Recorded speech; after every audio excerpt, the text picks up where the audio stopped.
donde entrevistaron a un médico.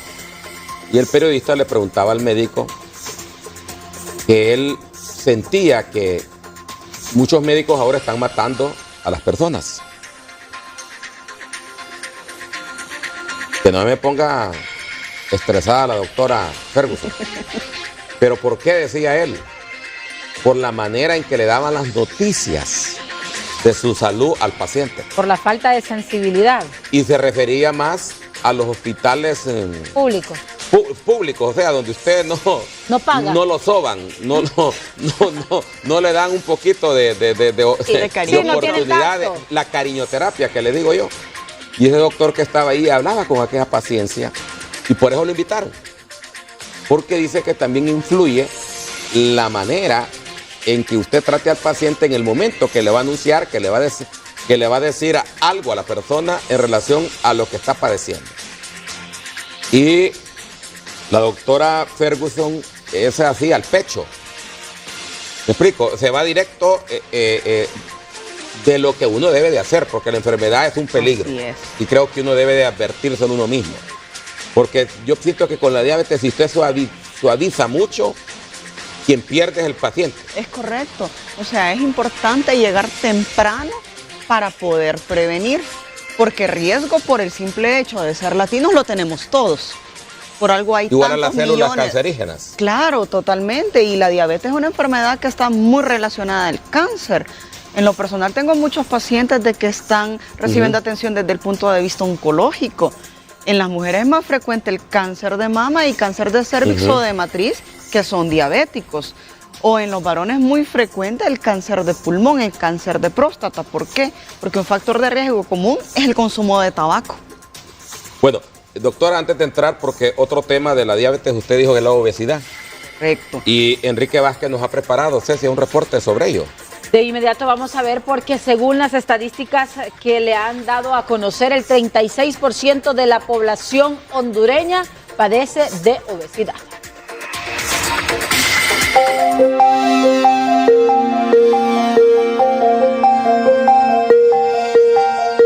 La obesidad, una enfermedad que puede llevar a la muerte, año a año va en aumento. Según la Organización Mundial de la Salud, 41 millones de niños y un 13% de la población adulta en el mundo padecen esta enfermedad. Esta es una condición que ha venido en incremento. Es alarmante porque tenemos una población joven, porque estamos viendo que las cifras de la Organización Mundial de la Salud establecen que 41 millones de niños tienen obesidad. Y cuando hablamos en la población adulta, estamos hablando que el 36% tienen sobrepeso y que un 13% tiene obesidad. En Honduras, más de un 36% de la población padece de obesidad. Más o menos 36-37% padecen de obesidad, ¿verdad? 25-26% padecen de sobrepeso y un 5% está en la población infantil. Esta enfermedad, que se produce debido a los malos hábitos a la hora de comer, en el país a diario avanza, principalmente en los niños, ya que un 5% de ellos padecen de la misma. Tenemos una gran población de obesidad y de sobrepeso, y lo que más nos está preocupando es la obesidad infantil. Es triste que nuestros niños en la actualidad están padeciendo de enfermedades que antes se solía ver solamente en personas mayores. Realmente 5% de la población hondureña, que es de los niños, padecen de obesidad. Las causas principales de la obesidad son dos: exceso de grasa a la hora de comer e inactividad. Las causas principales entonces es el exceso de la grasa, de la obesidad, y en segundo lugar la inactividad. ¿Y a qué se considera inactiva una persona? Es aquella que hace menos de 150 minutos a la semana. ¿Qué significa eso? Aquella persona que hace menos de 3 horas de actividad física se considera una persona sedentaria por definición, una persona inactiva. Según especialistas en este tema, quien tiene esta enfermedad está muy propenso a padecer de muchas otras enfermedades, principalmente principalmente de la diabetes. El principal desencadenante que conduce a la diabetes, a la hipertensión, a los trastornos en los cuales se ven involucrados los infartos del corazón, los derrames cerebrales, está condicionado y hay un factor común denominador, podríamos llamar, como es el sobrepeso y la obesidad. Las artrosis, que son problemas, por ejemplo, en los huesos, en las articulaciones, ¿verdad? Lo que es el ácido úrico, el colesterol, la obstrucción de coronarias, que son las aterosclerosis, la hipertensión. 7 de cada 10 personas que llegan a consulta con obesidad al hospital escuela padecen de diabetes. Hablando que en nuestra población, en relación a los pacientes que vemos con diabetes, el 70% tiene sobrepeso u obesidad. ¿Qué significa?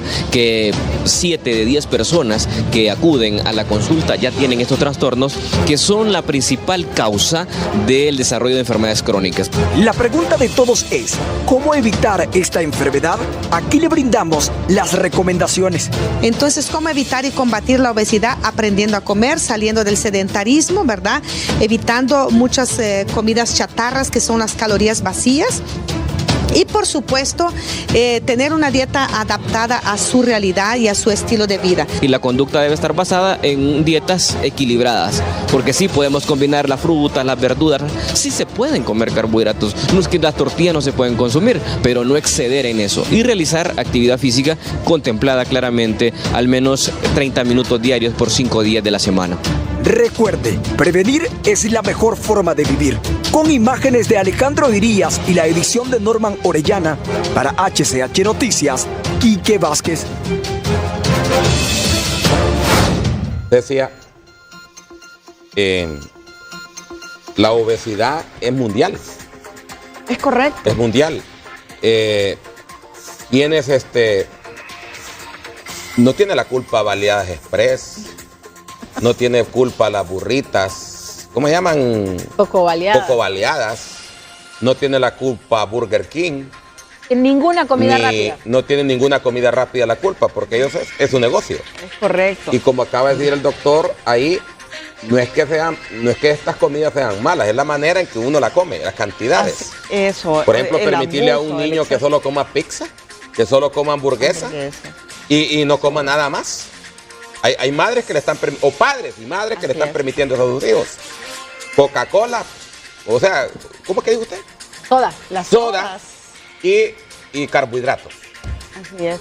Es que la modificación en la dieta es un pilar fundamental para la prevención de esta enfermedad. Entonces la educación nutricional es importante, es vital, porque eso es lo que ha permitido que se aumente la aparición de esta enfermedad. O sea, los malos hábitos, que no haya una dieta saludable, se debe modificar la dieta, el consumo de frutas, vegetales, el consumo de agua. Hay personas que en el día no prueban una gota de agua. Tráigame agua. Eso es tremendo, porque la meta más o menos es unos 2 litros. Hay que beber agua en paleta, diarios, doctora, aunque no tenga sed usted. Claro, en lo personal, para por poder ejemplo, trabajar por ejemplo, a los pacientes, yo les digo, cómprense un termo que tenga bien definidos los ml que contiene, lo llene en la mañana, tome solo de ese termo. Al final del día usted se va a dar cuenta realmente qué cantidad de agua cargando los 2 litros ahí. Sí. Claro, porque en lo personal, al paciente uno le pregunta, ¿qué cantidad de agua está consumiendo al día? Un montón, doctora.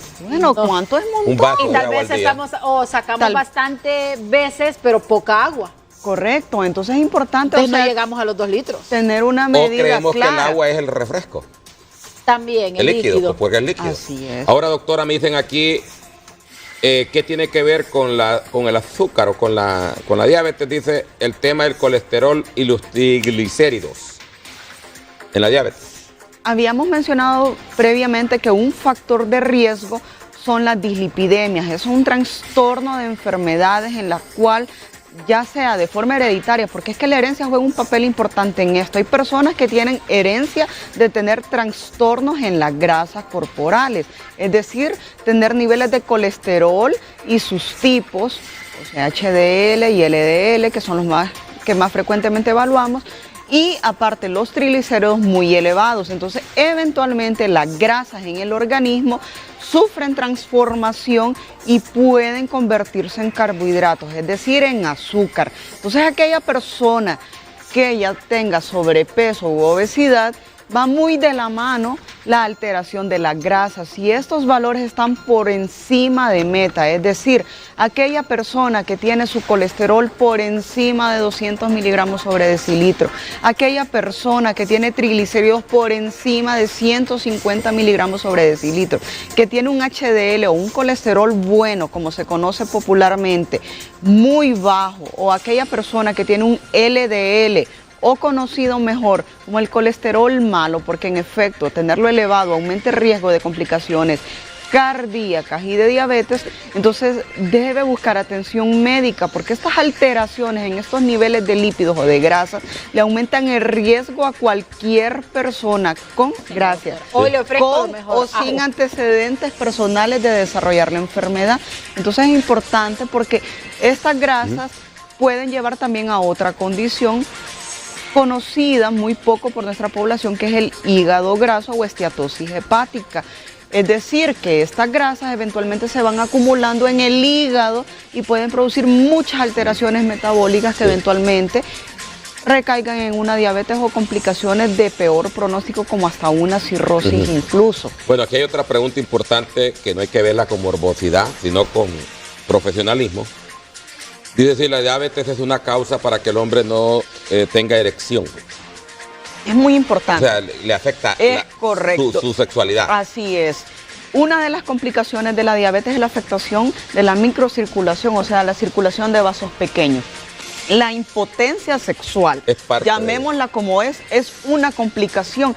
Y déjeme decirle que la impotencia sexual no se presenta en personas ya de la tercera edad. En lo personal tengo pacientes de 30 y tantos años de edad que cursan con impotencia sexual por un mal control metabólico de la enfermedad. Entonces es importante hacer hincapié y que la población tome conciencia de que son muchas las complicaciones que produce la enfermedad y en el hombre una de ellas es la impotencia sexual. O sea, aquel hombre que tiene mal control metabólico de la diabetes incluso puede llegar a requerir medicamentos para poder llevar una erección desde el punto de vista normal para poder tener relaciones sexuales. Aquí me preguntan si una persona que suda mucho, que las personas diabéticas sudan mucho.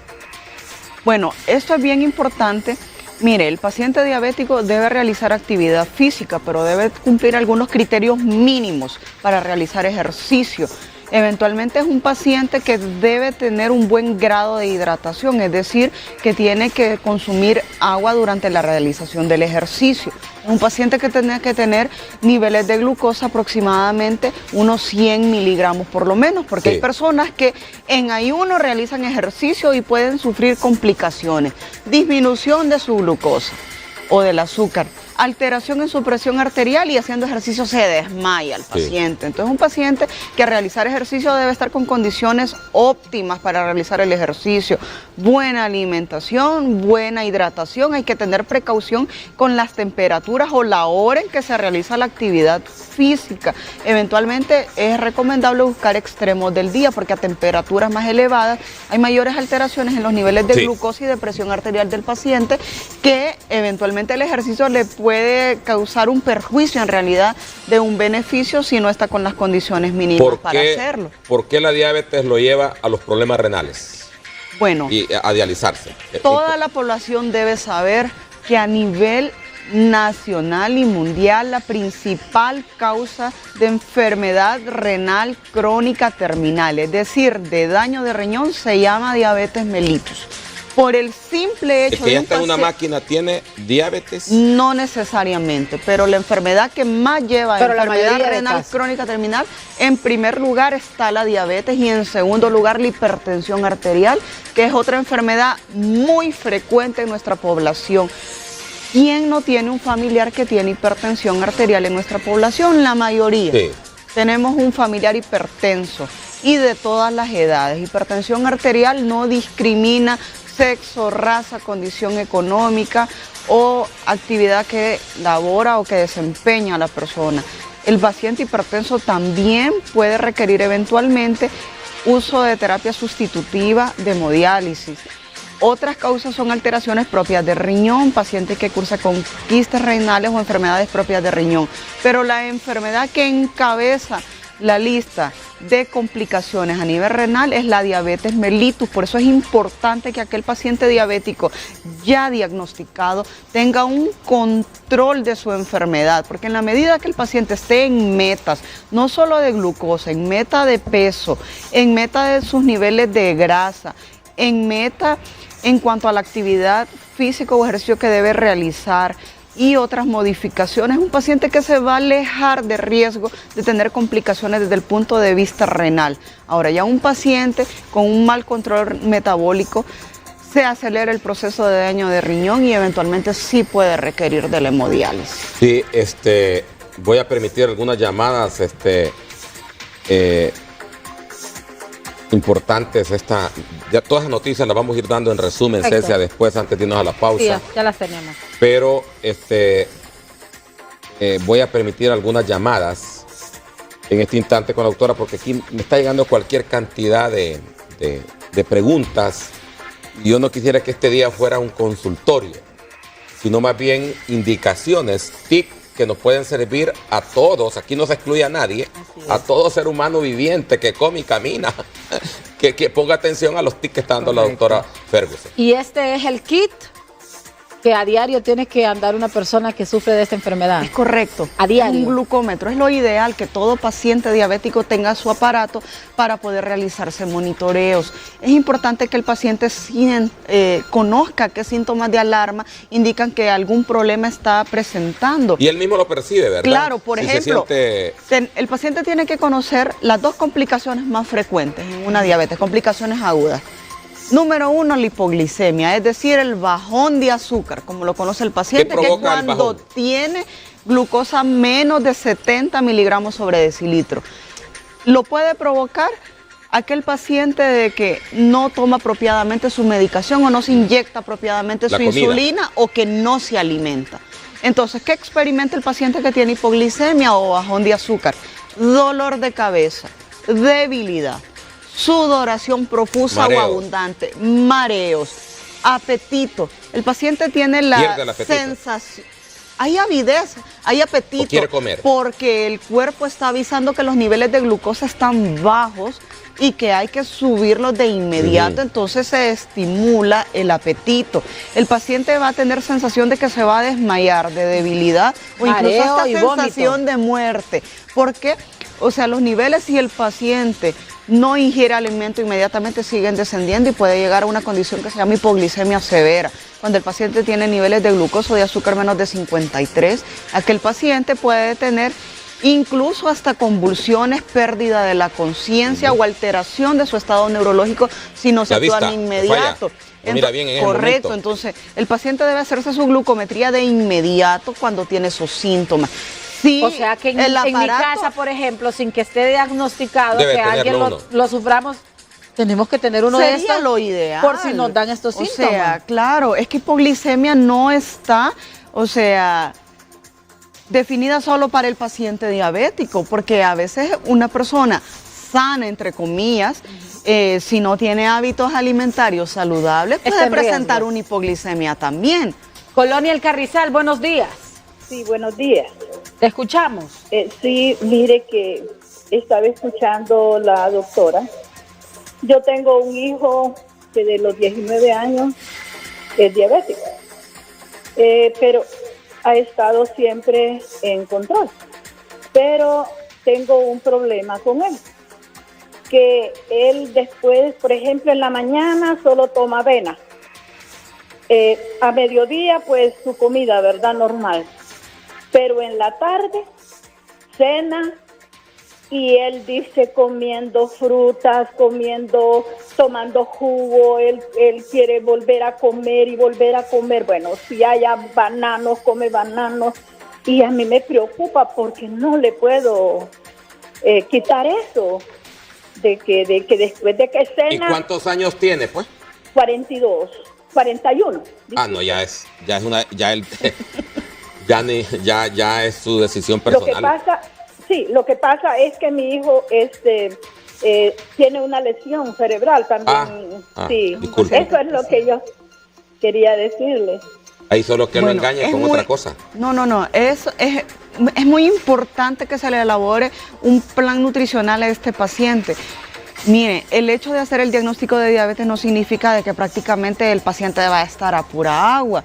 No, en realidad el paciente diabético debe alimentarse, o sea, más veces. Debe hacer un desayuno balanceado que en efecto incluya frutas. Debe hacer una merienda a mitad de la mañana. Debe hacer su almuerzo equilibrado, carbohidratos, proteínas, vegetales. Y debe hacer una merienda en la tarde y su cena. Es importante definir de que la cena debe ser uno de los tiempos más equilibrados porque el metabolismo se encuentra un poquitito más lento. Entonces esas cargas de azúcar o de carbohidratos tan elevadas por la noche no son convenientes realmente, no solo en el diabético, en ninguna persona. Entonces debe distribuirse equilibradamente cada grupo de comida. Las frutas por lo general son recomendables en el desayuno. Por ejemplo, el banano, un paciente diabético puede consumir la mitad de un banano o incluso un banano entero en el momento del desayuno. La manzana, la más recomendable es una manzana verde. Una manzana de pequeño tamaño es una porción saludable para un paciente diabético. Pero generalmente el desayuno del diabético, ¿qué es? La taza de café con bastante azúcar, 2 semitas o hasta 4 rosquillas. Eso no es un desayuno saludable para nadie en realidad. Doctora, dice don Eduardo, dígale a la doctora que la insulina que da el Estado no es de muy buena calidad. Es mala como la mexicana. La mexicana es mucho mejor, dice. Sé que ella no es culpable, pero me gustaría que dijera para que lo sepan las autoridades. Bueno, es importante. La calidad de la insulina que ustedes dan. Es importante, bueno, voy a hablar por mi institución. Realmente yo siempre le hago conciencia al paciente que no va a ser el medicamento el que va a definir el control del paciente. En lo personal, yo prescribo la insulina de mi institución y yo tengo pacientes con 100% de control. Entonces, por lo menos yo hablo por mi instituto y los pacientes que reciben medicamentos de mi institución y que realmente tienen apego al tratamiento tienen un excelente control metabólico. Respeto a las otras instituciones, no emito comentarios por cuestión de prudencia, pero por lo menos me siento muy orgullosa de la farmacia que tenemos en la institución. En la mayoría del tiempo pues tenemos casi el 100% de los medicamentos. Sí, como todo sector público, sí tenemos deficiencias ocasionalmente, hay que aceptarlo, pero tenemos medicamentos de muy buena calidad. Obviamente algunas circunstancias obligan a que el paciente tenga que comprar otras medicaciones que no las tenemos en la farmacia de la institución. Vamos con otra llamada, Zulaco Lloro. Adelante. Hola. Buenos días, Zulaco. Si no está la persona de Zulaco, vamos de inmediato a Comayagua. Buenos días, Comayagua. Buenos días. Disculpe, doctora, tenía una consulta. ¿Puede que una niña de 3 años padezca de azúcar teniendo obesidad y que los padres de ella no le dan moderadamente la comida? Se habló de la familia, ¿va? Absolutamente. Incluso se han reportado casos de 3 años de edad, de que tienen el diagnóstico de la enfermedad. Y como se presentó en el video anterior, hay que tomar mucha conciencia porque hay mucha obesidad infantil. Generalmente nuestra población cree que el niño que está gordito, que está obeso, es un niño saludable. No, eso es incorrecto. O sea, un niño debe tener un peso ideal para su edad y para su estatura y debe tener actividad física. Un niño que tiene sobrepeso, un niño que es obeso, un niño que es sedentario, tiene un aumento de riesgo de tener la enfermedad. La diabetes no es una enfermedad de ancianos. Todos tenemos riesgo de desarrollar la enfermedad y en la medida de que tengamos factores de riesgo de la misma, se va a presentar a más temprana edad si no hacemos lo posible por modificar aquellos factores que sí están en nuestras manos, porque el antecedente familiar no lo podemos modificar. Bueno, doctora, antes de